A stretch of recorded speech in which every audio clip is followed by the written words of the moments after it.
Back on Monday after a wild weekend. Hope everybody's doing well out there. This is to the point. Yeah, what a weekend. It's technically the first weekend of January, even though the New Year's Day fell on a Saturday. But it was week 18 in the NFL, and boy, beginning of the year, adding an extra game, I'm all for it. More football, the better. The national championship games tonight, it's going to be the playoffs. Soon enough, it's going to be no football. And I will be in a dark pit of despair because then I'll have to communicate with others, it's fun, but not as fun as watching football. But I'm thinking, well, there's going to be a lot of games that mean nothing. And players will opt out. And it'll just be, blasé. Boy, was I wrong. Was there opt-outs yesterday? Yeah. Joe Burrow sat out. The Eagles sat out their whole team, basically, against the Cowboys. But we saw some playoff football in week 18 yesterday, which, as a league, that's all you can ask for. Is in the last week of your season, you have teams fighting tooth and nail to get to that position, to get to the postseason, to care. And I think another thing this season in the NFL is how many teams fought to the bitter end. What did we see from Detroit yesterday? They weren't going to gift a win to the Packers. They played hard against Aaron Rodgers in the first half. They risked a draft pick. They didn't get the first pick in the draft, but that wasn't a priority for Dan Campbell, for that group. It was about winning. And does the win mean anything? No. But maybe for first-year coach Dan Campbell, getting a win against your arch rival makes you feel better heading into a long off season where your team is likely not going to get that much better heading into next season. But fantastic football yesterday. The Novak Djokovic drama throughout the weekend, which is just crazy. A fantastic golf tournament. A Saturday night, everybody's favorite thing, a Toronto Maple Leaf choke job. Who doesn't like to see that? Florida, Carolina, which I know a lot of people thought Colorado, Toronto was the game of the weekend. Sorry, you got to get center ice. That was the game of the weekend in the NHL because those two teams, at least in my opinion, have a much better chance of winning the cup than the two teams that played in Colorado Saturday night. But yeah, and then you want to talk about teams that are going to be in the playoffs, which we're going to today. We'll break it all down. We'll talk about the matchups. And this week, I'm going to go through each game individually and talk about really the main factors and how each team will either win or lose. Some of the matchups are really simple to me. There's other that are so dynamic and can be so different because we've seen the matchup before. Will there be changes? Are players going to be available? That's such a big factor as well. And so we'll go through each wildcard game matchup. We'll talk about all that this week. Also this week on the podcast, my friends Walker Campbell and Creighton Fillmore Sunipass will join me Wednesday evening here on the podcast. We will discuss the NHL kind of mid-season, the awards, who we think is winning them as of right now, kind of give you guys that update on how teams are doing, where we see them stacking up as we move forward, and some other big picture questions about teams we're disappointed in, teams that we think can really get on ride the wave heading into the second part of the season, make the playoffs. Where do we go with COVID? Thursday, Casey Ward, frequent guest of the podcast, will join me. We'll discuss a lot of different things. We'll touch some football, ask him about his Browns missing the playoffs this season, what to do with Baker Mayfield, talk about golf. Like I just mentioned, the Century Tournament of Champions. John Rahm, Cam Smith came down to the bitter end. Golf, it's every weekend now. It'll be in full swing. Love it. So we'll talk about that. We'll talk about some hockey storylines as well. So we'll bounce around with Casey. And then I'm hoping to line up a guest this weekend or potentially later on the week for the NFL preview this weekend's games, the super wild card weekend that starts with 2 games on Saturday, which is just A1 in my opinion. But like I said, I want to talk about the games. And then there's, drama throughout all of that. And then there's, who's playing who. But then there's today, and then coaches fired, and the debacle in Miami. And, there's just so much to chew on today. And again, this is why the NFL is king. This is why. Yes, you're not seeing what you saw yesterday in any other sport and one particular day. I'm sorry, you're just not. I love hockey. I watch a great basketball game. Milwaukee and Brooklyn on Friday night. Great game. I thoroughly enjoyed it. I love golf, baseball. I'm starting not to love as much because it's blasé. But I love but there's nothing like the NFL. And for them to already be the best sport and to have a day like they had yesterday, that just makes every other sport just go, wah. They tuck and roll a little bit because they're like, are you kidding me? Like, seriously? You had to have that good of a day. Klay Thompson returning after 2+ years is a back page story. Jimmy Garoppolo is a bigger storyline than Klay Thompson. A top 75 player in the NBA, 3-time champion. You can make the argument the second greatest shooter in the history of the sport. We'll get to him. Just not today. But, I gotta start. Yeah, I gotta start here. And it's, there were some upsets yesterday, for sure. Quite a few. But if you would have told me coming into yesterday that the Indianapolis Colts would have lost to Jacksonville on the road for the 7th straight time, I would have said you're crazy. Because, just putting this into context, last week, Jacksonville lost to the New England Patriots 50-10. 50-10. It was a shellacking of epic proportions. It was abuse at the worst level.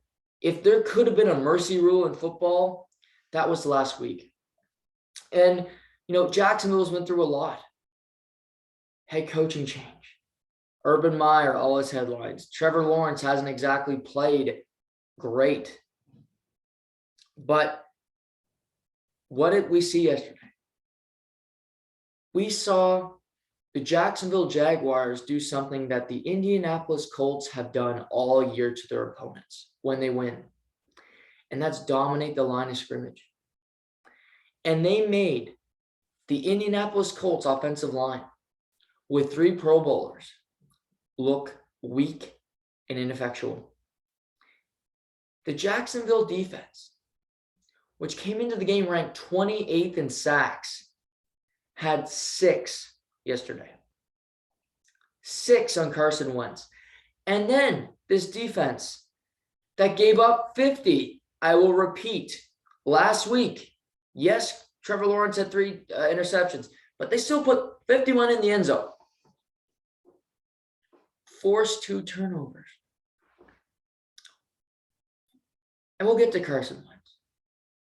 But just getting a point at this Jacksonville defense. Only allowed 94 rush yards. 94. With a team of Jonathan Taylor, Naheem Hines, Michael Pittman, they have a creative run game. Again, this team at its essence is at its best when the running game is chugging and the quarterback play follows, bootlegs, play action. New England's very similar because Carson Wentz is not that much better than Mac Jones, and Mac Jones is a rookie. I can make Mac Jones a better quarterback. He made the playoffs. I think Indianapolis has just as good a team. Darius Leonard is an all-pro at linebacker. There's no all-pro on defense for the New England Patriots. Well, J.C. Jackson at corner, but it's a much different position, and I'd rather have Darius Leonard. But only 94 rush yards allowed. Wentz throws 2 interceptions. The second one was as ugly as Mrs. Trunchbull and Matilda.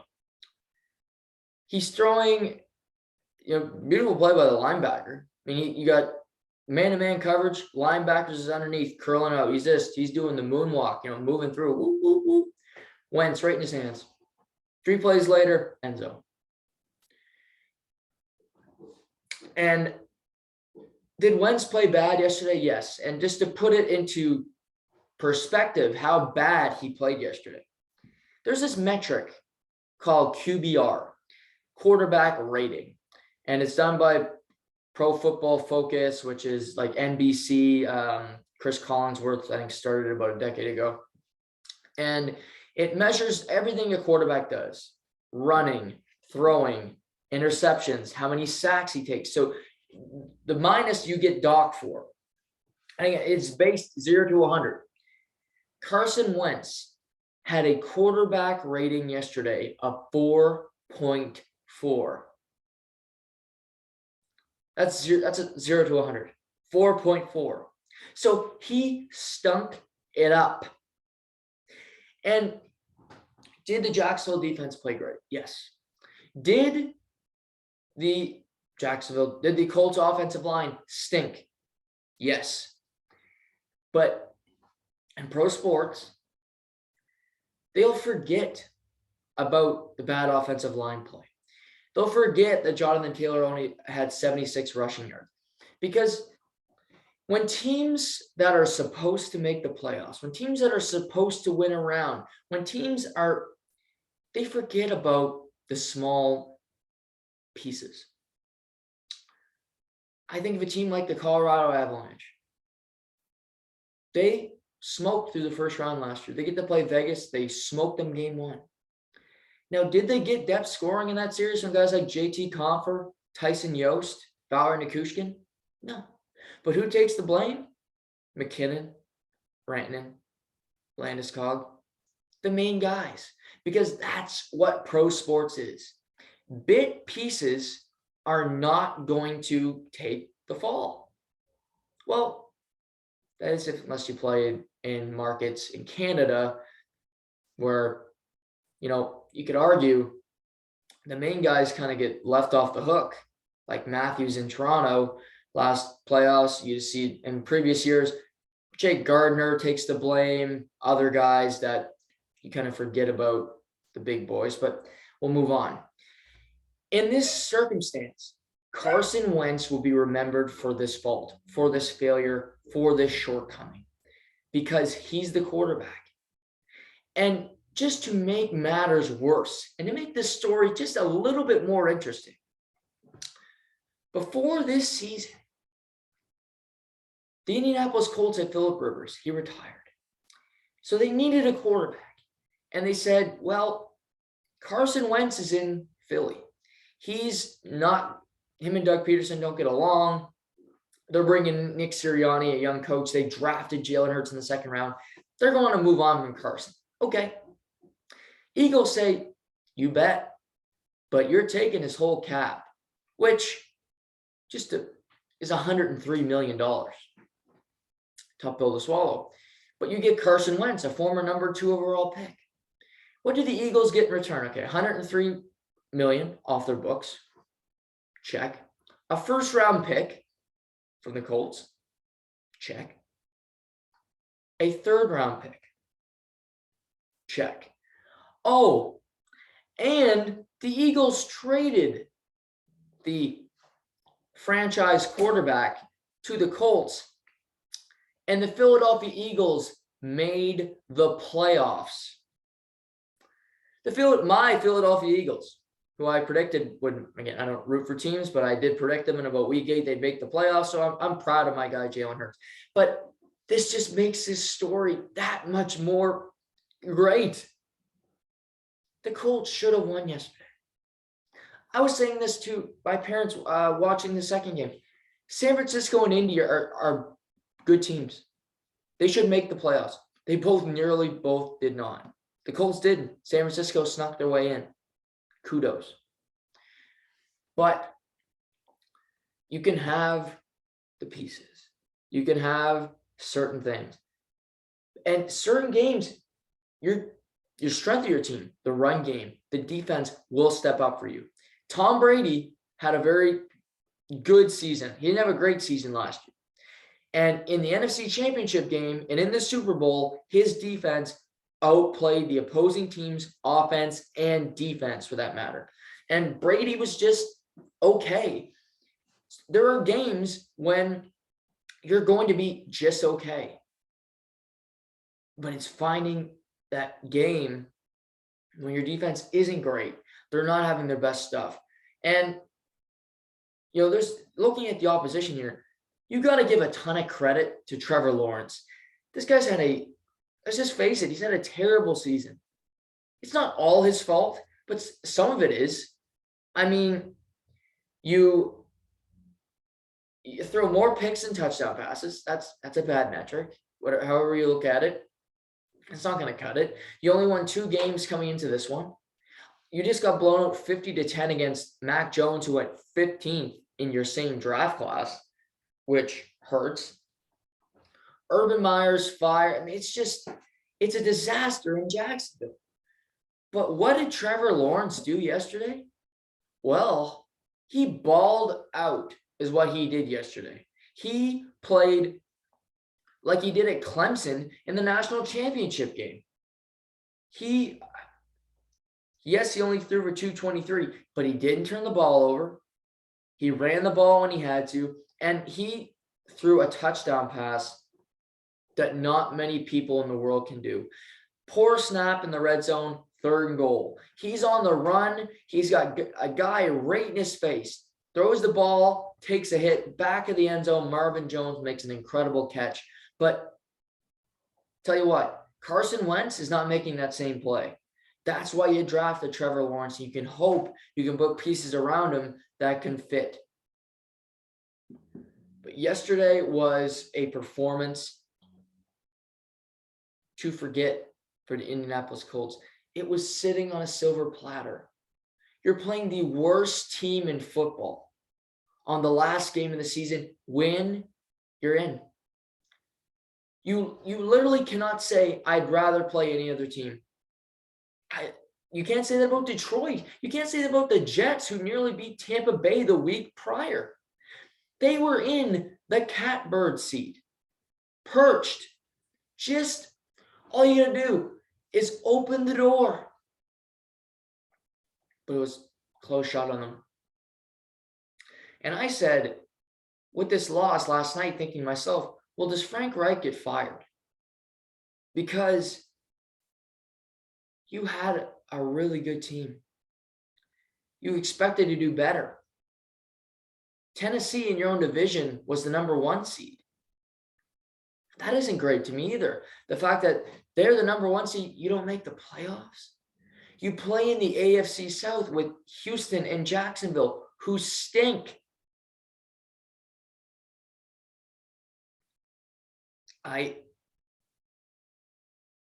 It's got to be so frustrating today. And you gave Philly a pick.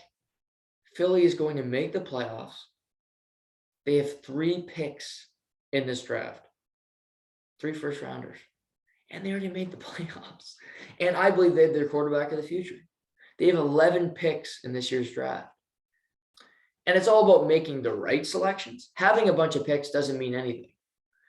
You look at through the years, who always has picks high? Jacksonville, the Jets. It's about making selections that count. It's about drafting players that are going to be impactful on your football team for years and years to come. But Jacksonville wins this game. Detroit also wins, so they still get the first pick. Who do they go with? Do they go with Aiden Hutchinson, the pass rusher? Do they go with Kayvon Thibodeau, another defensive end? Do they draft their left tackle of the future in Evan Neal? It's not going to be a quarterback. Maybe a team is desperate to get one. I can't see it happening to trade up that much. But perfect day for Jacksonville. Your rookie quarterback finishes out the season on a high note. Detroit wins, so you still get the number 1 seed, and you keep your bitter rival from making the playoffs. I really don't think it could have went any better. It was a picture-perfect day for the Jags and a complete and utter nightmare for the Indianapolis Colts. And I haven't heard anything yet, but Frank Reich's been there a hot minute. Jim Irsay is desperate to win another one. He won 1 Super Bowl with Peyton Manning, but it's been a long bleeping time. He's had Andrew Luck. He's gone. Had Phillip Rivers for a year. He's retired. He's got 10 kids. Carson Wentz. He's not that guy. Carson Wentz is a Kirk Cousins. Carson Wentz is a Baker Mayfield. He's a good quarterback, but he's not great. And in today's day and age, you need great. And we'll see what they decide to do. But with this chaotic bludgeon and getting destroyed, the game's over by midway through the third quarter. I'm bouncing around some other games. I'm watching Tennessee. They win their game. They hold on. Davis Mills played very, credit to him for the Houston Texans down the stretch. He earned their starting job next year, in my opinion, because they're going to be bad again. But he played his tail off, the rookie from Stanford. And, he's definitely, I think, impressed some people in Houston with the way he's played. Tennessee gets the number 1 seed. I think this is a massive thing for them. They get a bye. Derrick Henry gets another week to be ready, and I'd be shocked if we don't see Derrick Henry in the division round get carries. Tannehill, Henry. This for Tennessee, the key for them is their defense starting to win at the line of scrimmage again. They have so many physical defenders that can stop the opposing team's run game, and it will get to you as well. I look at Jeffrey Simmons. He's made so many plays this year. He had a big sack yesterday, but he stuffed Josh Allen on the fourth and inches try, the quarterback sneak in that Monday Night Football game. He won them that game. Danico Autry is a former Colt who at nose tackle is so hard to prepare for. He just beats you inside and he limits your production. So I look at these guys in Tennessee, and they are the creme de la creme. Bud Dupree on the edge has had a good season coming over from Pittsburgh. But so they should be good. Tennessee's the 1 seed in the AFC. Now, so you're watching that game, you're like, okay, well, Indy's not going to make the playoffs. What is happening here? And I got multiple games going. So I got a game on my computer, a game on the TV. And I'm watching a little bit of Cincy and Cleveland, and that game stunk. Case Keenum against Brandon Allen. The teams just didn't seem like they wanted to be there. That's fine. But then I said, well, Steelers Ravens. Maybe Big Ben's last game. It seemed like it was last week on Monday Night Football, with the tears and everything, but he's going to Baltimore, Maryland one last time. And, in the first half, it was 3-3. And Tyler Huntley wasn't playing great. TJ, the big moment of the first half is TJ Watt tying Michael Strahan's sack record for most sacks in a season with 22.5. Credit to him. He's Defensive Player of the Year. I don't even think it's close down the stretch how well he played. But he's a beast. And Pittsburgh's defense played well yesterday. Cam Hayward still got some juice, being 32 years old. That pass rush got to Huntley. It wasn't an easy day for him. But you go down the stretch, and Pittsburgh defense makes a few plays. And Najee Harris didn't get to play much. He rolled his ankle yesterday. So I'm thinking, well, okay, Baltimore's punting with 17 seconds left. Big Ben can't throw more than 6 yards down the field. This game's going to overtime. It did, the first of 3 on the day. And I said, well, okay, we're going overtime. Baltimore gets the ball first. They get a couple first downs, but they are forced to punt. And this was a theme of the day. This was a narrative for me. It's what quarterbacks, and some of them are limited yesterday in what they can do, but which quarterbacks are going to be clutch in big situations? And Big Ben Roethlisberger is not what he used to be. He's not as good as he used to be. Let's face it here. He's not a great quarterback anymore. He's below average, even though I do think some teams would take him next season if they gave him a call and he would agree. But there's just certain times when it's a quarterback that's done it before, that's been in big moments, and he just comes out to play. And that overtime drive was clutch. How about 2 third-down conversions, one a 3rd and 8, one a 3rd and 9? The first one, maybe his best pass of the day, he goes to Pat Freiermuth, which this one was actually a beautiful throw. It was past the line of scrimmage. He threw it right in the inside where only Freiermuth could get it, and Fryer is quickly his favorite target this season as a rookie. Really good tight end, so bullet. The next 2 plays go nowhere. Then it's a 3rd and 9. Well, his favorite target, his favorite wide receiver is Deontay Johnson. Deontay Johnson puts on a double move. He goes about 4 yards past the line of scrimmage, but he puts Mike Hilton on skates. He picks up the first down. First down again. But then they get stuffed 3 times, and it's Big Ben again. 4th and 8, but they're going for it.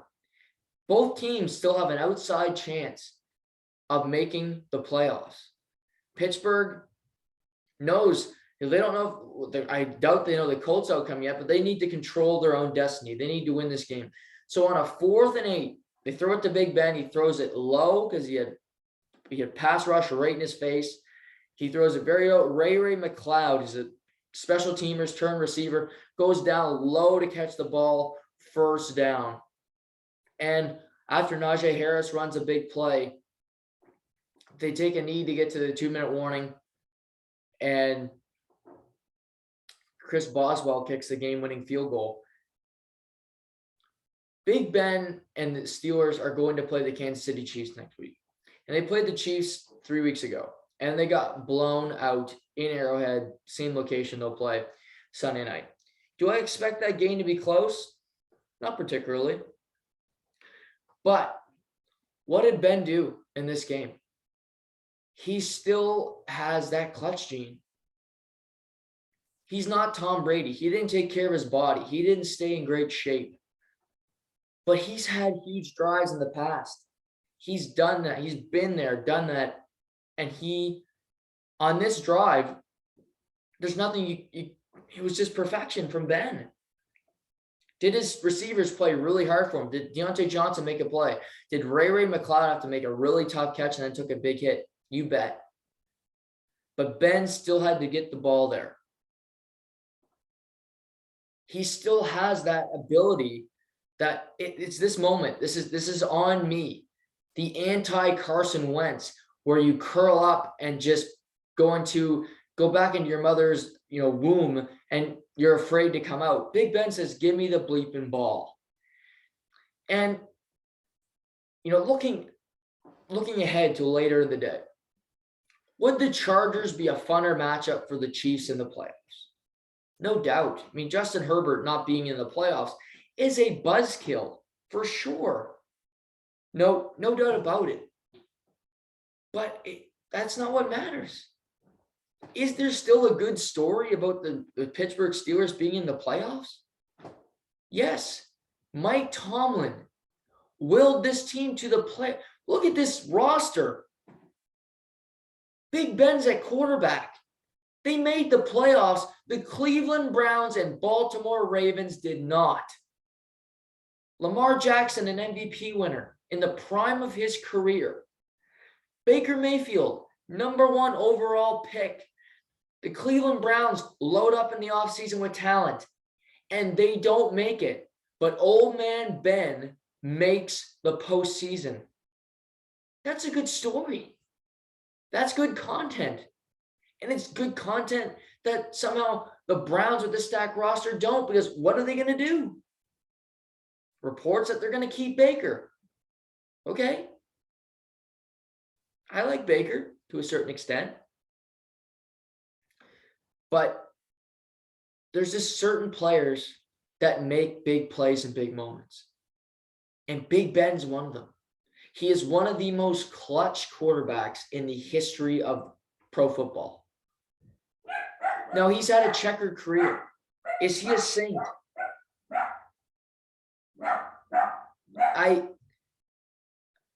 Is he a perfect? I joked with my mother last night because I always like to joke with her that she's super religious, which isn't true. But again, I like to pick on my mother because it's fun for me. And she says, well, why do you think I'm so religious? No. I said, well, maybe you're not, because Ben, the great Christian, just won another game for you. And he's not a great guy. He has a checkered past, but is he a great football player? I had this conversation last week. Is he a great football player? Yes. And even when he's not a good football player anymore, he still finds ways to win big ball games. Point in the period. That's it. That's all you need to know. Great story. Now let's wrap up the AFC, kind of going AFC, NFC here. Also, the AFC, Cincinnati loses. So they drop down to the 4 seed. We saw the Buffalo Bills win a game against the Jets. Buffalo and New England are going to play each other. And Buffalo won yesterday. New England lost to the Dolphins, which we'll get to the Dolphins in a minute. But they both felt like they lost to me, because Buffalo, Josh Allen looks like the quarterback of the first 2 years. He looks like the guy that is not accurate, is inconsistent, and he makes really poor decisions. And I watched him last year and I said, this guy's going to win a Super Bowl. This guy can go toe-to-toe with Patrick Mahomes and be the best quarterback in this conference. Well, a year later, as we head into the playoffs, Joe Burrow has surpassed Josh Allen. Joe Burrow has that cocky swagger. He has that, I'm not afraid to play anybody. And they rest him yesterday because he's had some injury problems. I completely understand that. They clearly did not care who they played. I assume that they think they were going to play New England, which I think they were fine with, because I think that's a really good matchup for Cincinnati. Cincinnati has a good pass rush. New England's pass blocking offensive line is not exactly elite. With Hendrickson and the boys up there, I think they could have done something. They're going to play, let's get to it, the Las Vegas Raiders. And last night, Sunday Night Football, winning you're in, Vegas and the Chargers. And before the game, it's really, well, Pittsburgh's going to make the playoffs because they're in unless there's a tie. And what I wanted to happen last night was one of two things. And I did get one of two, so I'm pretty happy. I wanted an instant classic of a football game, or I wanted both teams to kneel the entire 60 minutes. And the kneeling for the entire 60 minutes would be ad nauseum boring. But I guarantee you, to you football fans listening to me right now, you would have stayed up till the last snap, because you're thinking, is Derek Carr going to heave one up with 45 seconds left? Is Herbert going to take a shot to Mike Williams on an up and go? It would go through your mind. What's going to happen at the end of this game? They're going to kneel the whole way. Is a team going to win 3-0? It would have been chaotic. Or if they both take a knee the whole game, imagine the content today. Imagine people killing them on sports shows. I wouldn't, because I think it's so petty. But they decide to play the game the right way. The right way. And boy, what a game it was. This was a a phenomenal football game. And I look at two sides. Did Derek Carr play great last night? No, I think he played pretty poor, actually. Made 2 great touchdown passes to Hunter Renfrow, but that guy can run any route you want. The little skinny kid from Clemson can flat out play some ball. Justin Herbert struggled in the first, didn't play well. But his fourth quarter, his just calm, cool, collective, throwing a touchdown pass to put it to overtime on the last play of the regular season in any game. This kid has it. He has that it factor. And again, like I said off the top, when it comes to watching Justin Herbert or watching Big Ben, yeah, it sucks. Because it would have been fun to get Herbert versus Mahomes 3. But that's going to happen for many years. We can only hope, barring health. But you look at last night's game. Vegas ran the ball extremely well. Their pass rush played extremely well. They got good production from Josh Jacobs. But it comes down to the end of the game. And I heard a lot of criticism this morning. I was watching SportsCenter, and I heard, I forget what's his, Jabari Greer. He works for TSN, used to be a Saint, won a Super Bowl with Drew Brees' team. And he said that the Chargers made a mistake calling a timeout with 38 seconds left in overtime. And it was a 3rd and 4 play. And I completely disagree with him, because both teams had scored a field goal in overtime. And if you play the whole game, and it was a physical football game, back and forth, like I said, a touchdown on the last play. It was an all-out war. And when it comes down to it, did you expect the Raiders just to kneel then to put the Chargers into the playoffs? The Chargers, who are their division rival? The Chargers, who might come back to haunt them later on? I would have been fine if both teams kneel from snap 1. That's different.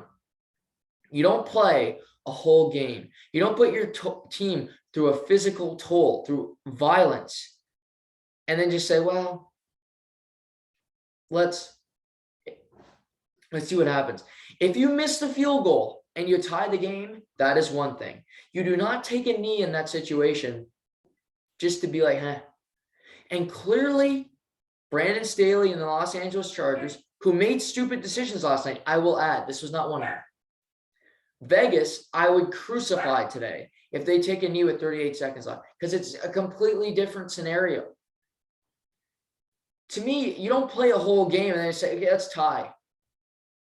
I made this correlation in my head. If you haven't seen the movie, it's a movie called Ford versus Ferrari. It's got Matt Damon and Christian Bale. Great movie. And Christian Bale is a driver, and he gets a call, and he says, yeah, you're winning the race by upteen laps, but hold up. I want all of you to cross the finish line together in first, in unison. His 4 teammates, which in driving, you really don't have teammates. So it's like saying, what my point here is, playing the whole game is like going through the whole race and then stopping an inch from the finish line so your buddy can cross with you. That's not how it works. There's one winner. If you end up tying because Daniel Carlson misses a 47-yard field goal, okay, you live with it and you still make the playoffs. But what did Coach Herm Edwards say? You play to win the game. People that play to tie play to lose in life. They're losers. Again, doing the loser thing kneel from start to finish, I'm totally fine with. I just see it so vastly different in these two different situations. It's playing a whole football game. It's like saying to your team, you just went to battle for me. You didn't have to do all this because we could have done this from snap one. Staley and Rick Bisaccia could have got together and said, you know what? Let's just take a knee. Let's rest up for the playoffs. You'll get the Bengals. We'll get the Chiefs. Good luck. But that's not how it works. The Raiders kick the field goal. They win the game. And I look at the Chargers. They're better than the Raiders. They are. They got a better quarterback. They got a better receiver group. Vegas is a better pass rush, for sure, with Max Crosby and Yannick Ngakoue. But you think about the third quarter, it's a fourth down on Los Angeles has the ball on their own 20-yard line, and they go for it. I'm a riverboat gambler. I like going on fourth down, but not at my own 20 in a 3-point game. That's just stupid football. You lose the game by 3 points. Maybe if you punt, you get a stop, you win the game in regulation on that last second throw, and you're in the postseason. Vegas is golfing. And also, Brandon Staley, you're a defensive coach. Yes, you're the head coach, but you were brought to Los Angeles because you were a defensive specialist. You were a defensive coordinator for the Rams. Your secondary had 4 pass interference calls last night. They were getting torched. And there were passes that on third down, Carr's just winging it, but he knows they're going to make a stupid play in the ball. It was a disaster performance last night from that Chargers defense. So what does it say? Well, the Raiders overcome adversity. Was Carr clutch last night? I wouldn't say that. But this team's had we're going to get through it the whole season vibe. We're going to get through this tough situation because we're the Raiders. Whether it was John Gruden, whether it was Henry Ruggs Jr. III killing that poor woman and her feline, whether it was Josh Hobbs getting arrested for DUI last week, right before the game, whether it was Nick Arnett going on IG Live with a gun. Just stupid stuff. But Rick Bisaccia has rallied this group, and they fought tooth and nail to get to the postseason. To get a chance to go to Cincinnati. They're on to Cincinnati. And looking at these matchups, I'll break it down more later in the week as I get into specific details about the games. But for the AFC, Raiders, Bengals. Again, the Raiders will be an underdog because I love Joe Burrow, Jamar Chase. The Bengals have a prolific offense, but their two best players on offense have never played a snap in the postseason. Sure, they played in national championship games. They played in big moments at Louisiana State University, but they've never played a postseason snap. Derek Carr has. Darren Waller has. Did they win that game? No, but they have. So how will they react to this new stage? And for the Raiders, Carr needs to make better decisions. He needs to put balls on targets. Waller was wide open last night in a few plays. Just throw a better ball. I like Carr a lot. I'm happy for him to get to the playoffs. But to me, Cincinnati has a terrible offensive line. Joe Burrow got sacked 49 times this season. That's most in the NFL. The Raiders will win this football game if Max Crosby, who's been unreal all year. I'll talk about another good story. This guy was in rehab a year and a half ago. It looked like his NFL career was over. He overcame that. He battled through. He's sober. He's made the Pro Bowl this year. Way to go, Max Crosby. The guy's a stud. Max Crosby, Yannick Ngakoue. Can you get to the quarterback? Can you make his day a living hell with pressure, forcing him to make off-target throws? That's how you'll win. And for Derek Carr, don't turn the ball over. You got a chance. Patriots, Bills, round 3.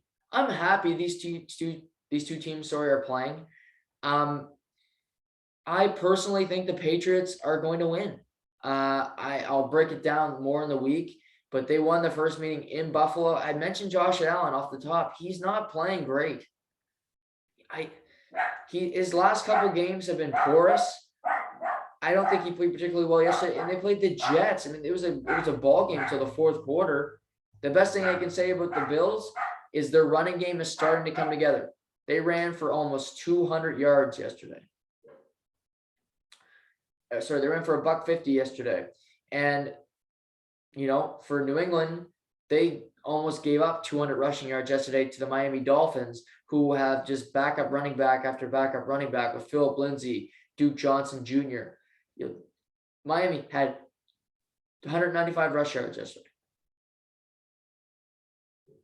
New England's got to run the football, but they need to start winning at the line of scrimmage again. That's how they win games. They need to be physical. They need their run game. And for New England, get a lead.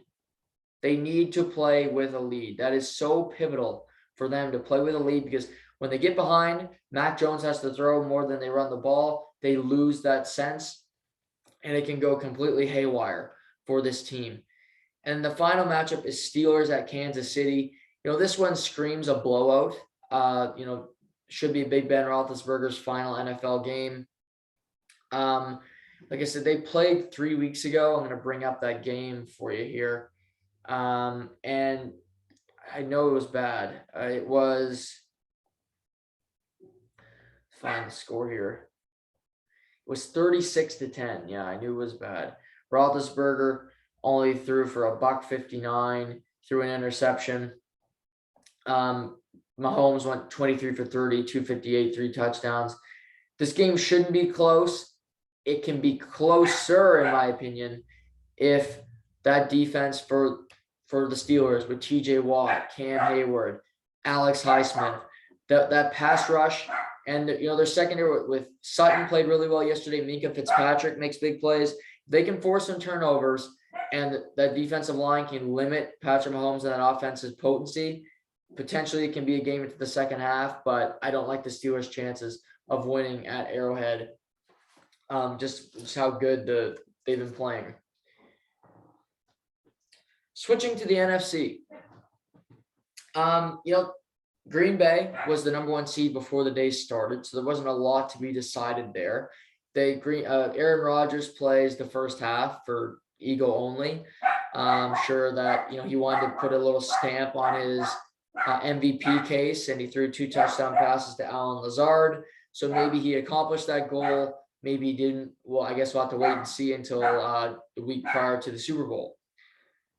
Now, this is where it gets interesting, because the number 2 seed was up for grabs. That meant that Tampa Bay was playing their starters yesterday against Carolina Panthers, and Los Angeles was playing their starters, and they're playing against San Francisco, who if they win the game, they're in.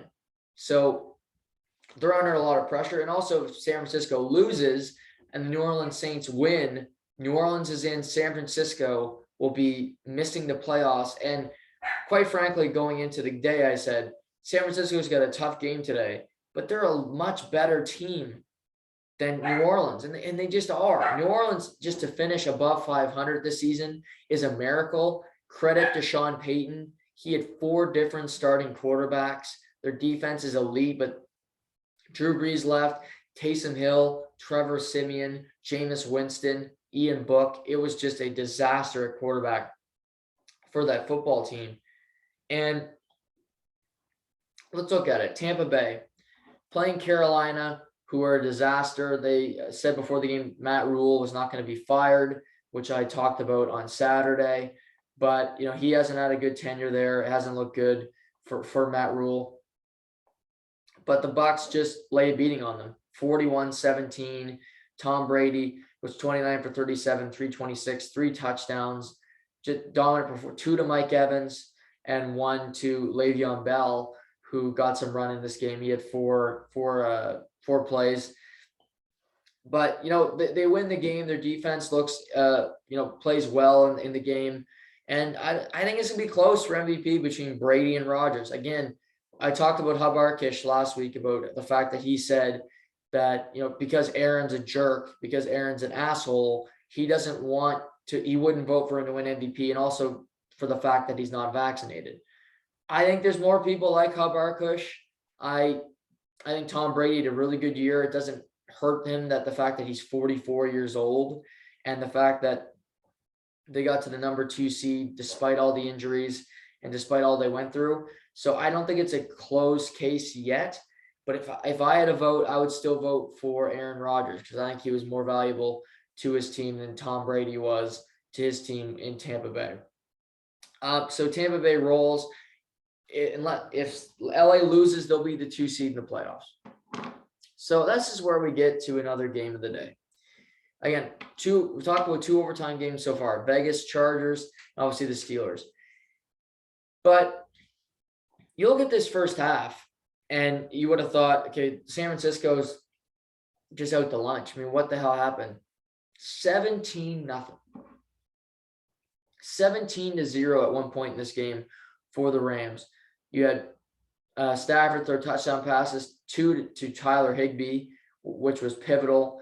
But what started to happen, and what makes this team so dangerous for the San Francisco 49ers? How they get back in the game?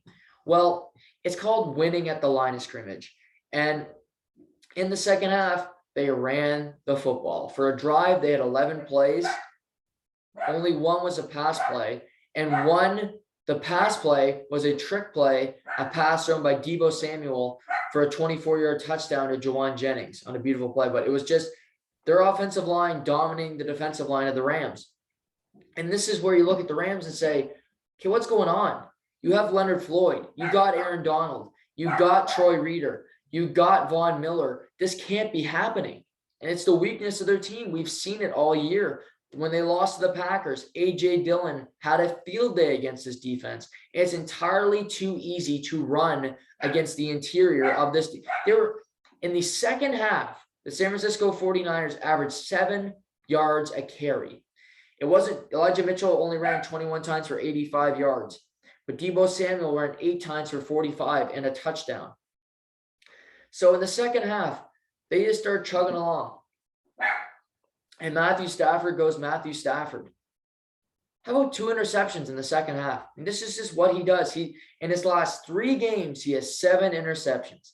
Are they all his fault? No, but a lot of them are, because he sees Odell Beckham Jr., and this is not an Odell anymore. I said this before, that it used to be, I looked at Baker and Odell's relationship in Cleveland, and I said Baker's forcing him the football. But that's not all on Odell, because Baker is the one doing it. Well, I saw in this game multiple times he's forcing the ball to Odell, and they just don't have a connection on a deep ball, because 3 times this season he's thrown, it's a simple pump and go, and he throws it into double coverage, and it's been intercepted 3 separate times this year. It's not working. Odell finished the day yesterday 2 receptions for 18 yards. That's a very quiet day for a very skilled young man.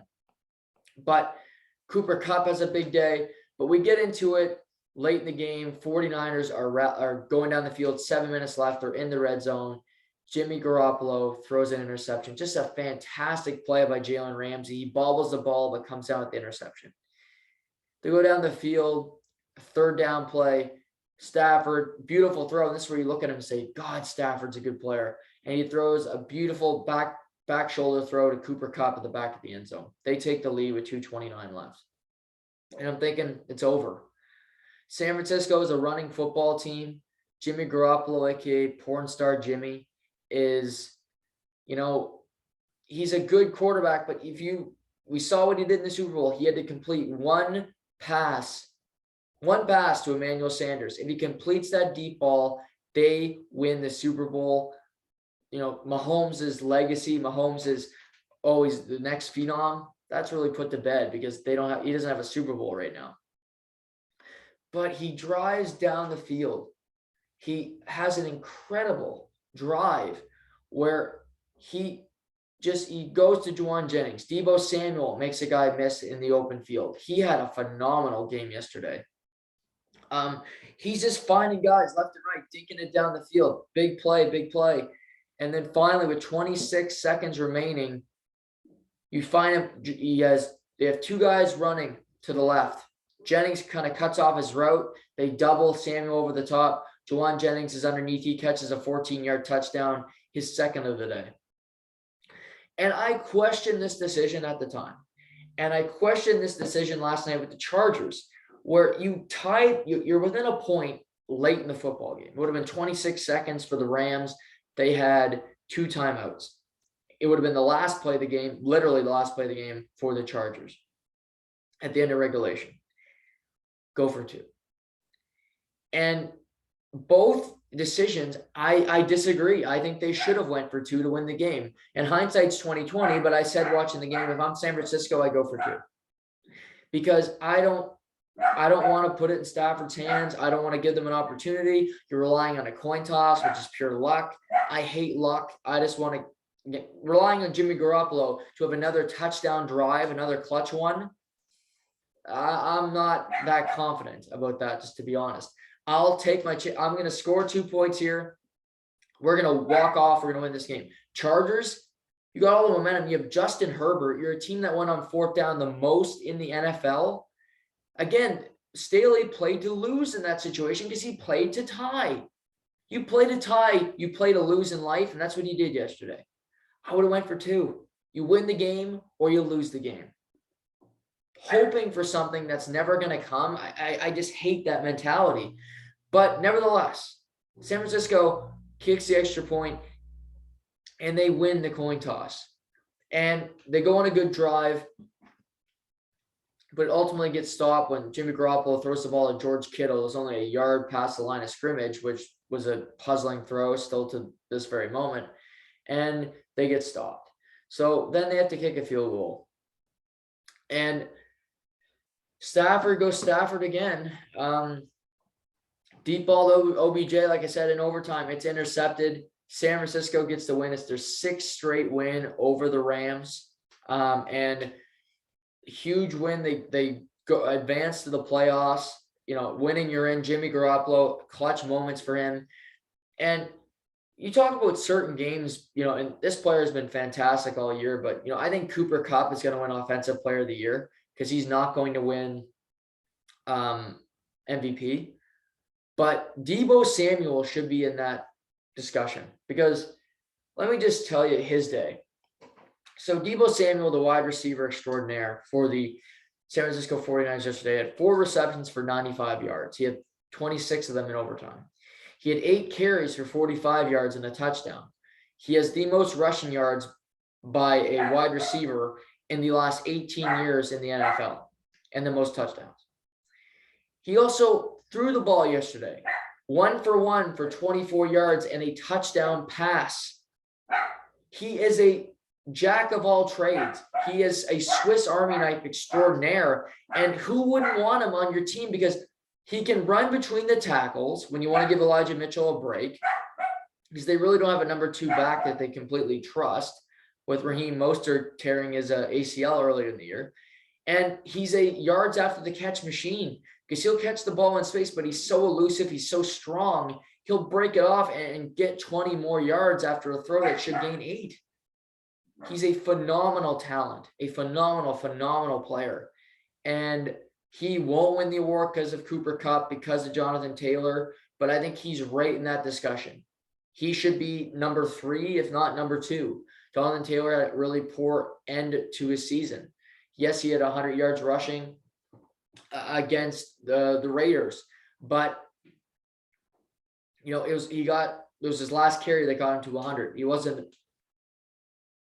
not an explosive day. Debo's been consistent all year. They would not be in the playoffs without him. And Jimmy Garoppolo loves throwing the football. And, you know, so looking at LA, I mean, what's so funny is they lose the game. So you say, well, Arizona's playing Seattle. So Seattle should, you know, Arizona should win this game. They'll win the division. No, Arizona loses to Seattle. Russell Wilson, maybe in his last game as a Seahawk, comes up big, plays well. Pete Carroll fired up. So Arizona is going to meet LA for the third time this year. Arizona won the meeting in LA. LA won the meeting in Arizona. Both quarterbacks have never won a playoff game. Stafford 0-3. Kyler 0-1. Something's got to give. And I look at these two teams, how they're going to win is similar.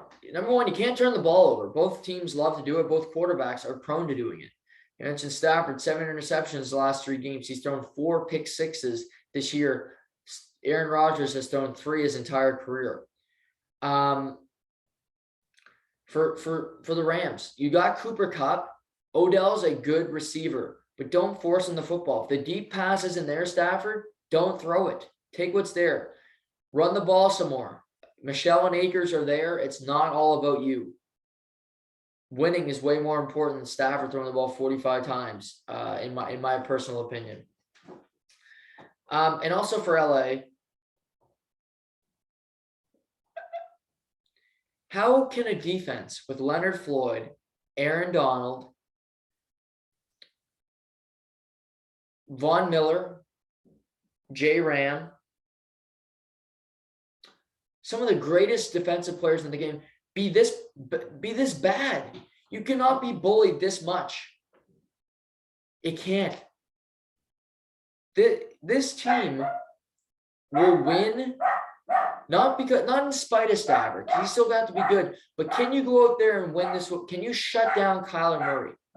Can you lay it on him in this game? I think this defense can, but it's having that right mindset, because they traded 2 first-round picks to Detroit for Matthew Stafford. If you go through this whole season, yes, you win the division. You're winning divisions with Jared Goff. If you lose in the first round after Jared Goff got you to a Super Bowl, won you a playoff game last year,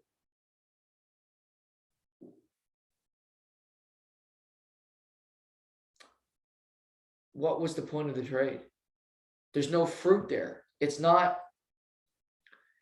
didn't get you anything. So now it's, where do we go from here? This game should be interesting. Kyler, there's no D-Hop. Looks like J.J. Watt might be back for this game, which would be big for the Cardinals. He was playing some really good football before he's hurt. Can Chase Edmonds come back? As the Cardinals are a lot more dangerous team when you have Edmonds, Connor, and Kyler Murray on the field. Sometimes at the same, I like when both running backs are in the backfield. It's a triple option. It's like you're running the Army offense from college. But the matchups are as follows: Green Bay, bye. You'll have Tampa Bay at Philly. I don't want to play Philly. And I'd much rather, I look at the wild card teams, and it goes from 5 Arizona, 6 San Fran, 7 Philly. If I had my pick, I'd pick Arizona to play.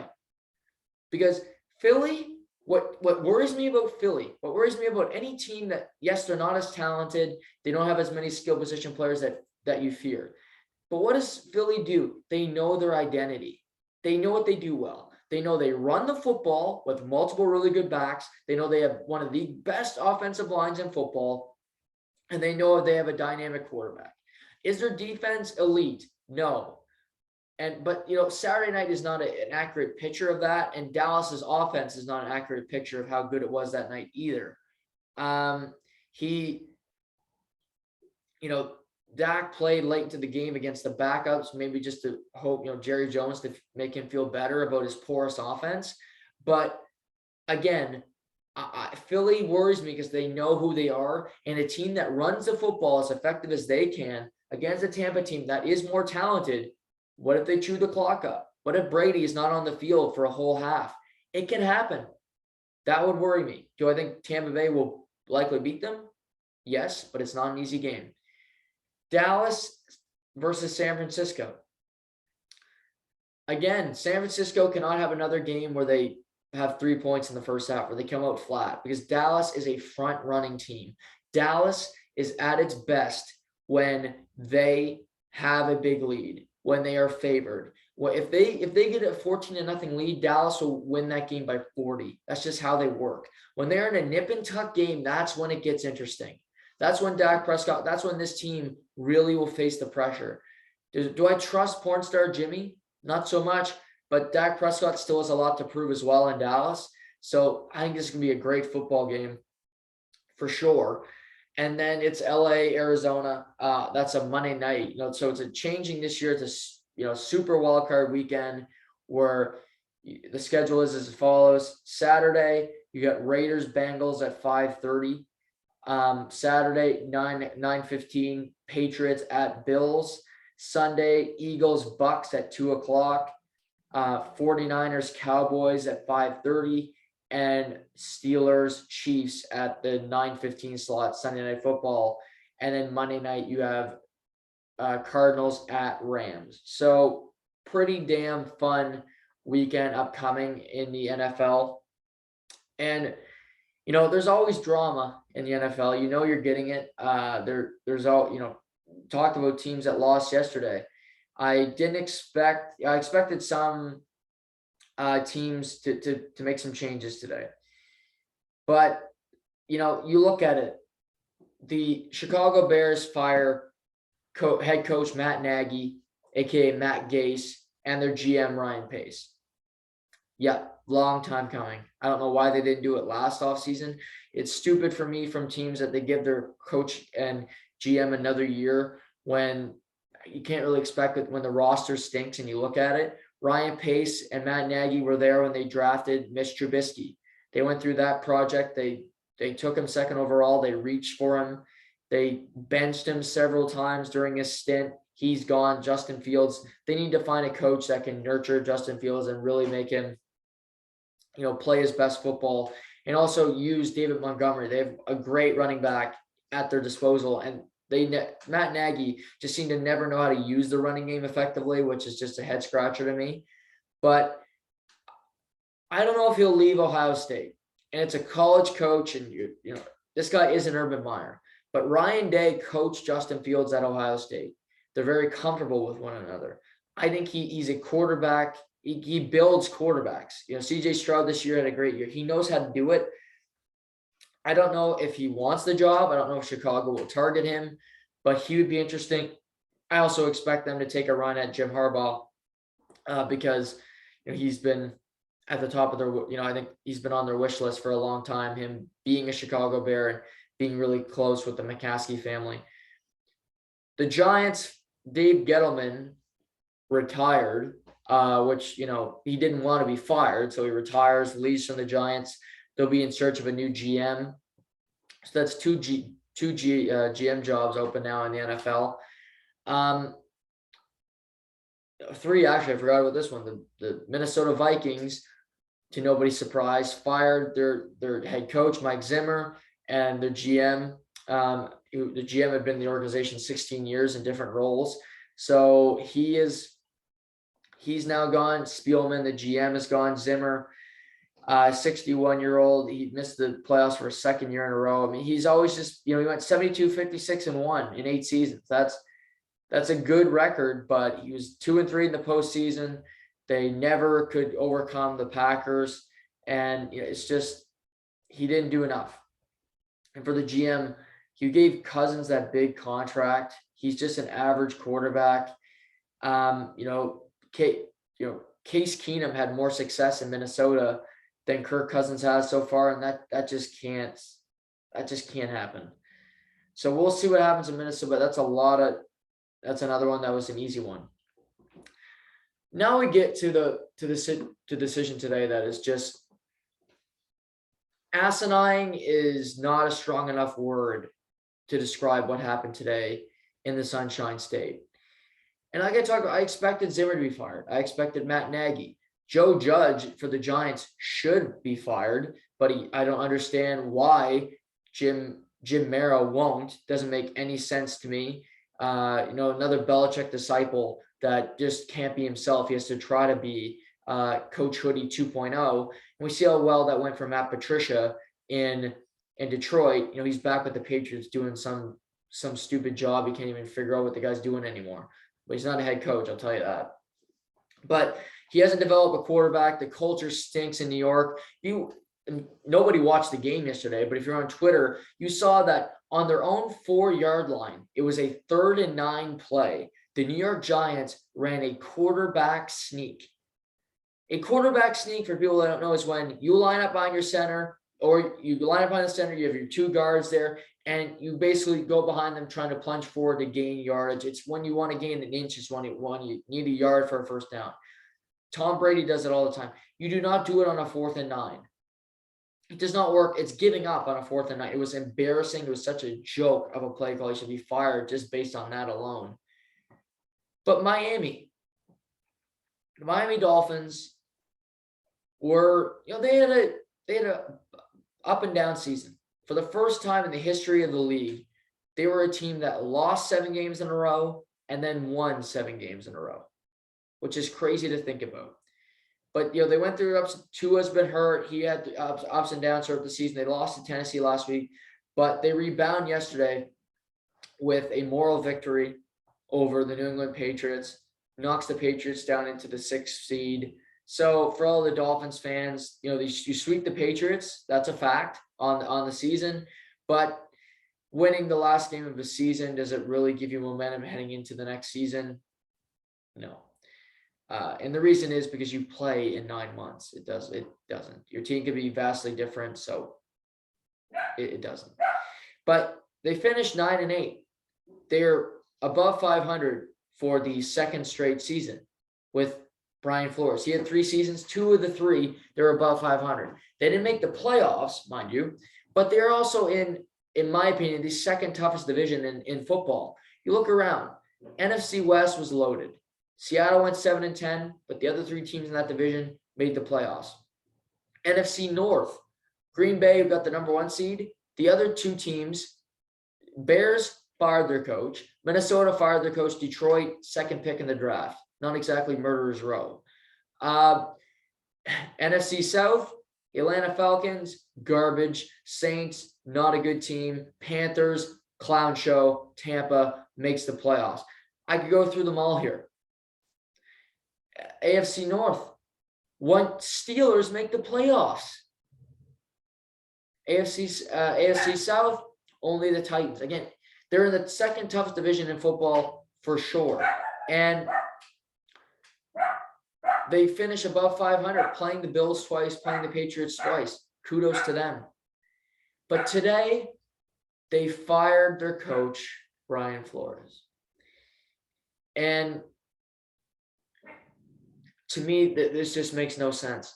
He was the first coach for the Dolphins, first coach since 2003-04 to have back-to-back winning seasons. The first coach since 2003. It's been a minute since it's been 2004. It's 2022. It's almost 20 years of never having a coach have back-to-back winning seasons. And mind you, this is with Tua, who's been injured, and Tua, who, let's just face it, I like him. I think he's a very nice kid, very nice young man. He's not a franchise quarterback. He just isn't. He's wildly inconsistent. He does not have a strong enough arm. His decision-making is porous.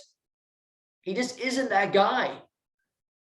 And yet, Brian Flores did not draft Tua. Chris Greer did, the GM, who kept his job today, which is even more baffling because half the problem with teams losing in the NFL, it's more than half, is quarterback play. That's just the name of the game. It's like goaltending in hockey.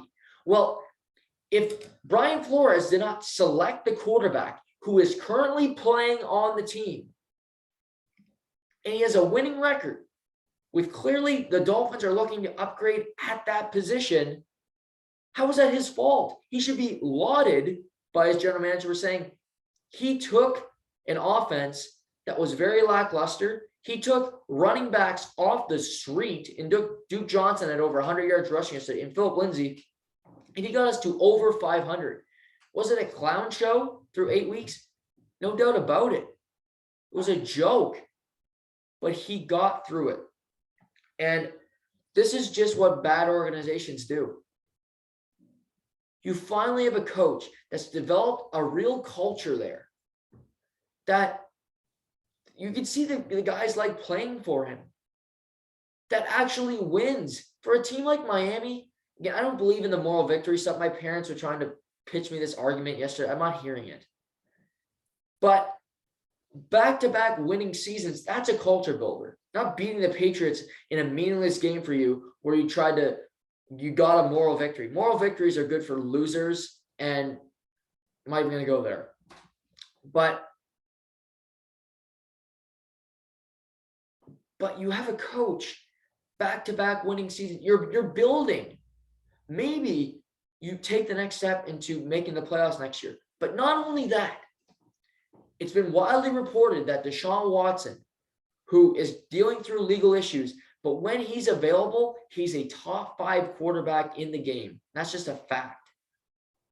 He wants to go to Miami, but his biggest draw to the Sunshine State was head coach Brian Flores. And a big reason for that was Brian Flores is an African American. Deshaun Watson being a black quarterback. I've had this conversation. It's gotten better, minority head coaches, but it's not perfect. And I think it's not a terrible thing to hear a black quarterback say, I want to play for a black coach.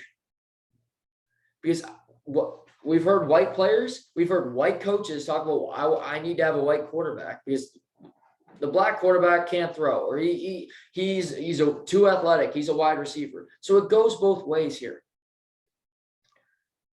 But if I'm a Miami Dolphins fan, I'm losing it today, because you finally had somebody that was winning. Yes, you didn't make the but you were at the precipice of it. You finished 9-8, one game out. Maybe you get Deshaun Watson. Maybe you get an upgrade. And then the owner comes up and says, well, we're not hiring Jim Harbaugh. Okay. Well, who's coming? Who's the next coach? If this guy is hired, this is where you know this organization is a full-blown fucking clown show. If Bill O'Brien, who is the current offensive coordinator for the Alabama Crimson Tide tonight, you know, it just stinks.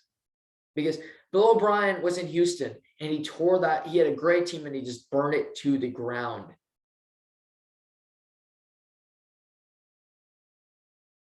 I don't know what the hell the Miami Dolphins front office and owner, Stephen Ross, is thinking. But all I know is one thing for him. Are the Dolphins fans the most passionate in the NFL? No, not even close. But they get on Twitter and they get angry. And you fired a coach that's winning. You best have a winning record next year. And not only that, in my opinion, you better make the playoffs. If you do not make the playoffs next year, and then what they'll do is then fire the GM because there's still a scapegoat, and it's this stupid practice. Again, bad organizations that you just keep around somebody to say, well, he was part of the old regime. He's part of the problem. It's not me. I've seen Jerry Jones do that for decades.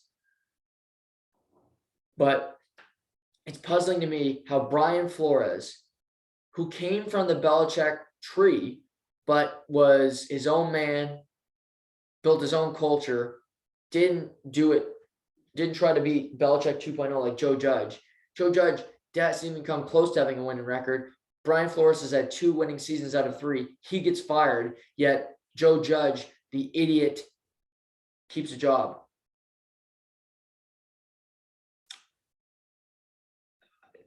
Doesn't make a whole lot of sense to me. But we'll see where this goes. Crazy day yesterday.